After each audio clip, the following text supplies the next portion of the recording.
tell her, baby, baby, baby, baby, baby, baby, baby, baby, baby, I'm a fireball.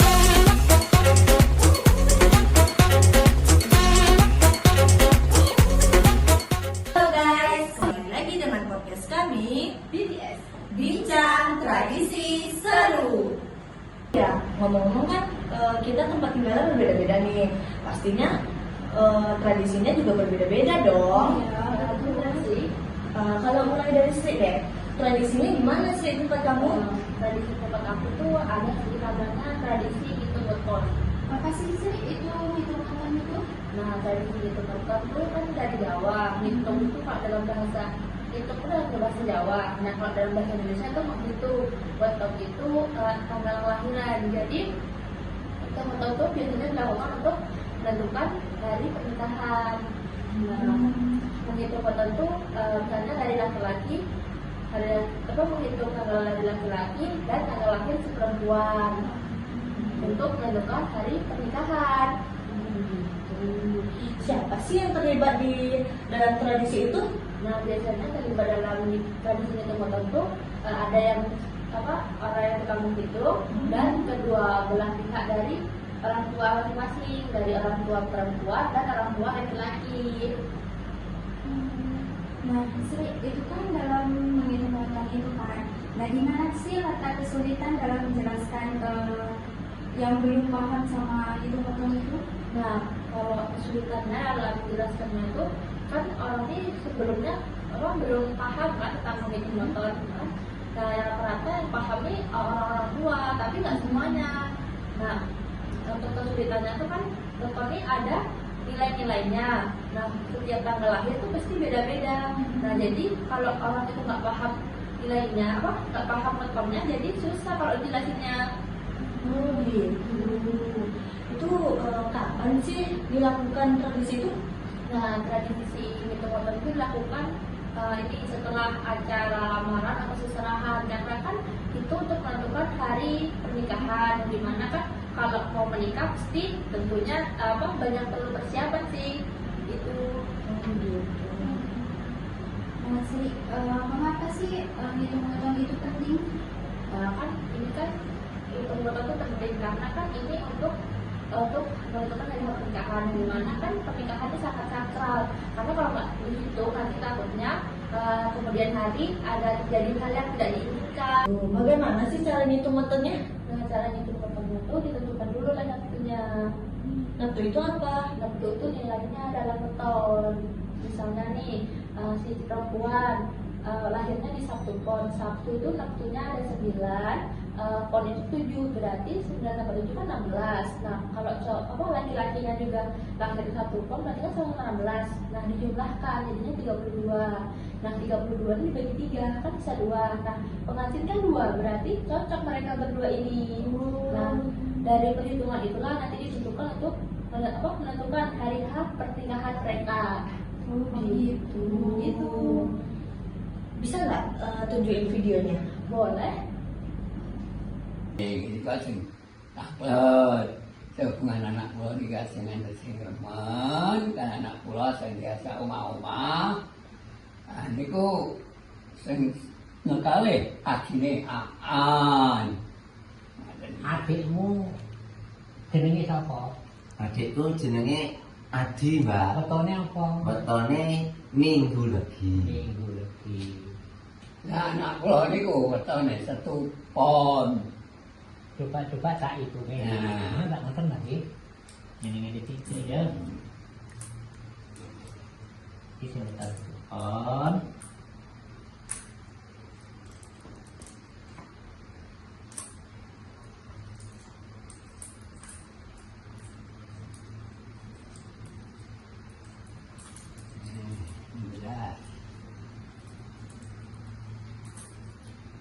Kakak pergi mau ya. Nggih. Hitungan. Nggih.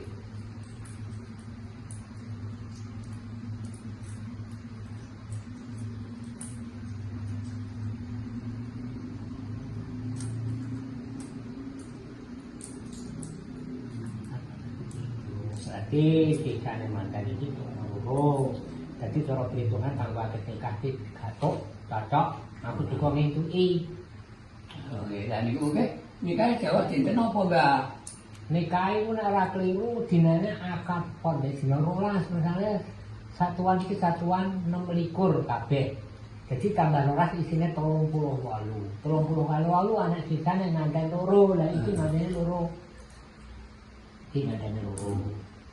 Jadi nek nikah dina akad pon, nek perhitungan iku setupon karo akad dadi satuan 26 tambah 12 sing kate dinggo nikahan kuwi mau. Dadi nek iki iso dinikahke dina kuwi lak dinane akad pon. Oh, nggih. Jadi bulan haji tanggalnya piro kira-kira ya, Pak ya? Ya kira-kira nah bulan haji ku tanggalnya 15. Kira-kira tanggal 15. Nah, Hazel, Mbak. Nganu buka Bener wis pas pemasalan. Wis bener. buka kalender. Buka Kalender. Kita ambil lah. Bener Pak. Nah, Bener tanggal 15. bulan haji, Mbak. Iki sana. Bulan haji ya iki lho iki. Iki, Mbak. Iki. Iki bulan telu. Ah, iki, Mbak. Nah, mau minggu pon. Oh iya, Mbak. Tanggal 15, Mbak. Bener kan? Nek minggu pon berarti Tanggal 15. tanggal 15 nasional. Oh. Iku wis ono wae. Kok wae. Jadi sing jelas kanggo akad nikah itu jenenge minggu pon. Dan perhitungannya satuane yo bener, terasa keliru meneh 26 kabeh. Ono sisane mantel loro. Jika kok tambahi paribasan sing nikah dinane minggu pon, iku ditambah 12 dadine 38. Kan ngono Mas nggih?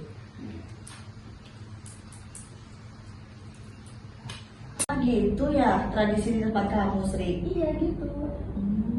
Nah nih Ana, ada nggak tradisi tempat tinggal anak? Nah, di tempat itu ada namanya itu tradisi temu manten. Apa sih tradisi kabupaten itu? Nah, jadi tradisi temu manten itu sebuah tradisi yang berasal dari Jawa juga. Nah, ini dalam pernikahan biasanya itu dilaksanakan setelah ijab belum kabul. Nah, ini pengantin putra itu bertemu dengan pengantin putri untuk melakukan sebuah rangkaian acara. Gitu. Siapa aja sih yang terlibat dalam tradisi temu manten itu? Nah, tentu saja pasti ada MC ya. Nah, MC-nya itu biasanya itu disebut juga dengan dalang. Nah, kemudian yang pasti juga ada pengantin putra sama putri, kemudian orang tua dari pihak putra dan putri, kemudian yang pastinya keluarga besar. Begitu. Oh gitu ya. Nah, di mana sih acara temu manten ini bisa ditemukan? Nah, kalau tradisi temu manten ini bisa ditemui itu bisa di kediaman perempuan. Nah, bisa juga di kediaman laki-laki. Nah, biasanya di kediaman laki-laki itu acara ngunduh mantu. Oh gitu. Nah, sejak kapan sih tradisi ini ada di desa kamu? Nah, tradisi temu manten itu sudah ada sejak lama karena di desaku ini mayoritas itu orang Jawa. Banyak juga ya berarti orang Jawanya. Ya, banyak. Nah nih, mengapa sih acara temu manten itu penting? Nah, jadi tradisi temu manten itu penting karena yang pertama itu bisa mempererat tali silaturahmi antara keluarga pengantin, pria maupun wanita. Nah, kemudian dengan tradisi temu manten ini bisa melestarikan budaya-budaya yang ada di daerah Jawa khususnya. Bener juga ya. Gitu. Bagaimana sih rangkaian acara temu manten itu? Jadi awal-awal itu pengantin putri itu menyambut pengantin putra. Nah, setelah itu mereka ada sesi melempar sebuah bungkusan, itu biasanya dibungkus dengan daun sirih. Nah, setelah itu pengantin putri itu mengelilingi pengantin putra. Nah, di situ ada tukar kembang mayang. Nah, kembar mayang ini biasanya itu yang melakukannya itu harus masih lajang. Nah, habis itu setelah itu ada istilah nidak endok. Nah, itu biasanya itu dalam bahasa Indonesianya itu mijat telur. itu sebagai bukti bakti dari seorang istri kepada suami.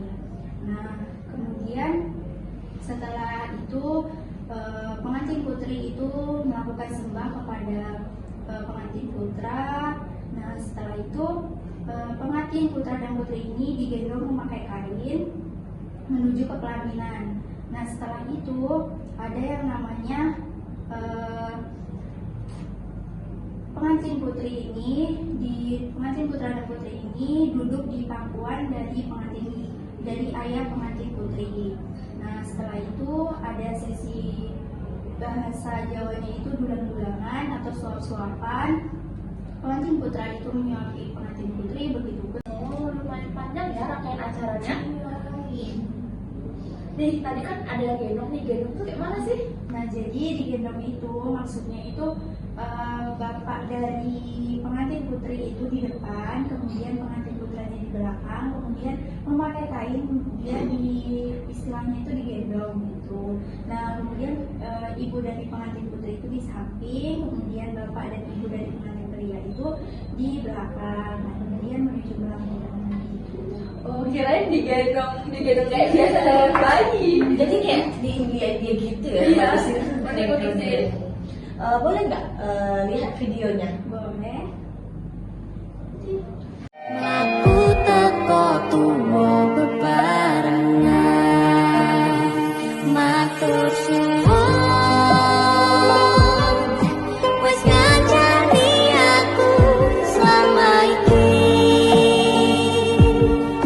wis iso saling muat-muati kudu wong liya sing ra seneng hubungan iki berlanjut tatak makune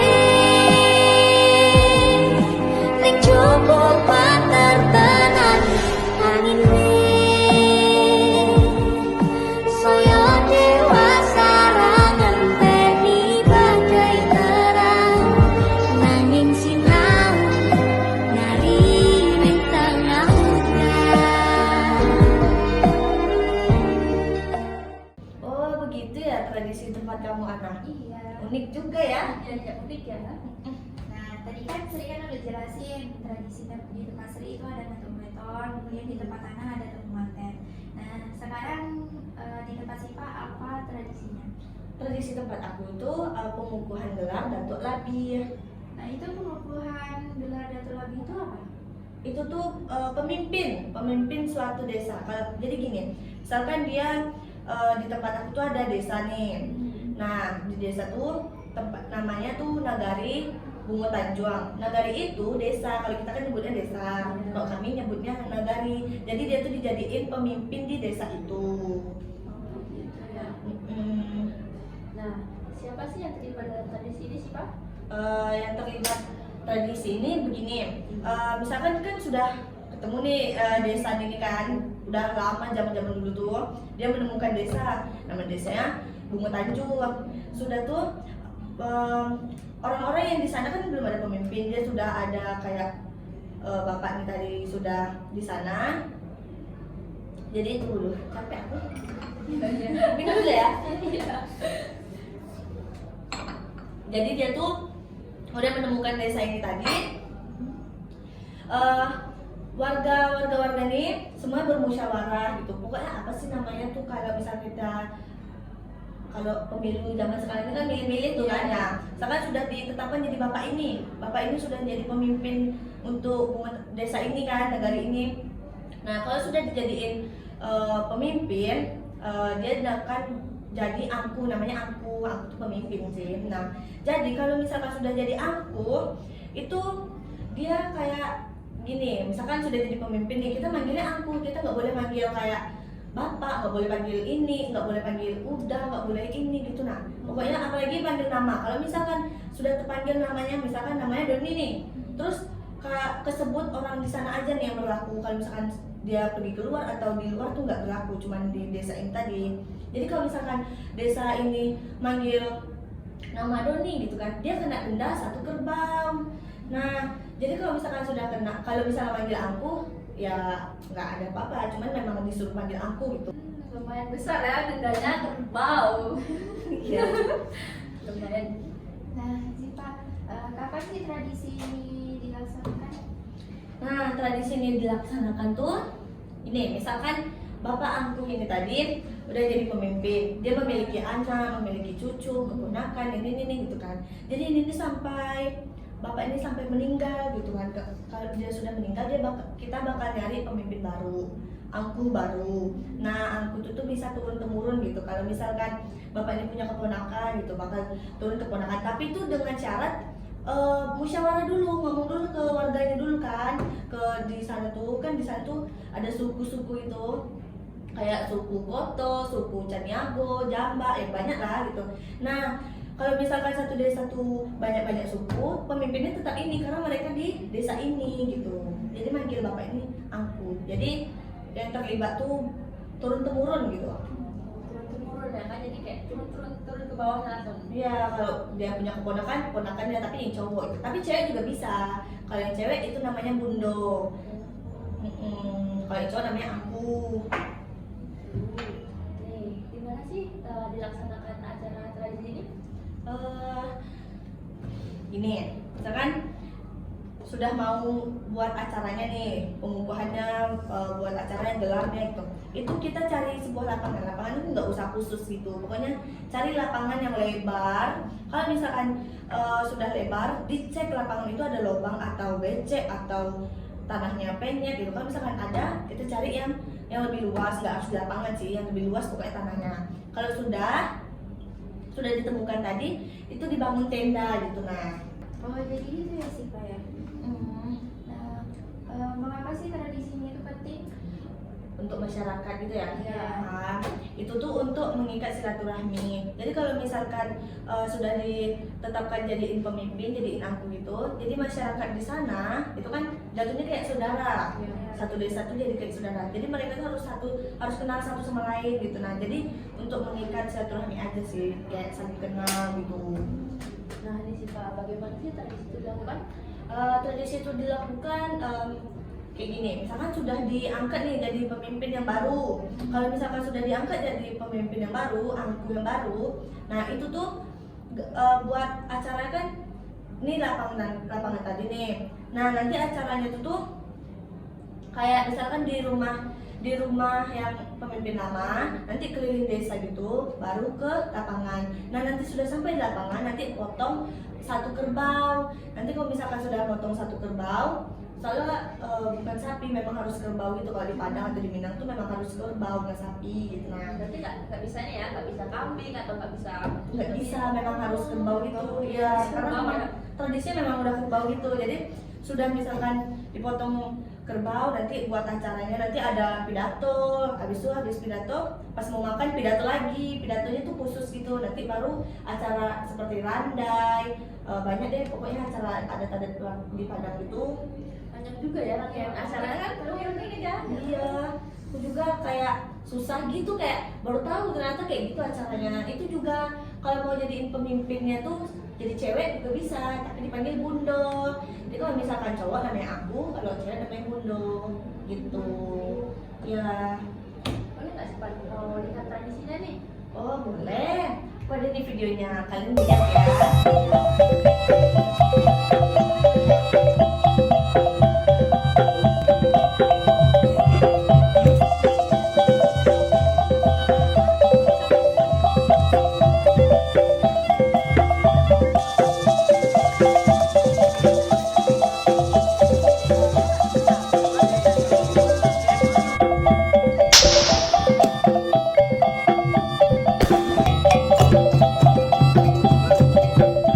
Kalau bisa dia depan tanya ke bawah. Jadi betul tak, Pak? Dia dah kira. Artinya makan itu kalau dikasih ke anak kenakan Gitu ya, Pak. Iya. Ternyata kita punya tradisi yang unik-unik nih di tempatnya masing-masing ya. Iya. Aku juga baru tahu tradisi aku gitu ya, karena mencari tahu kan. Tradisi kamu juga unik, kamu juga unik. Jadi kayak banyak banget ternyata tradisi di ini ya, di tempat kita. Masing-masing. Iya, Yang beda-beda. keberagamannya masing-masing nih. Iya, beda-beda gitu ya. Nah, jadi begitu guys, tradisi di tempat Kita masing-masing nih. kami mau mengakhiri podcast hari ini dan akan ketemu di podcast selanjutnya. See you.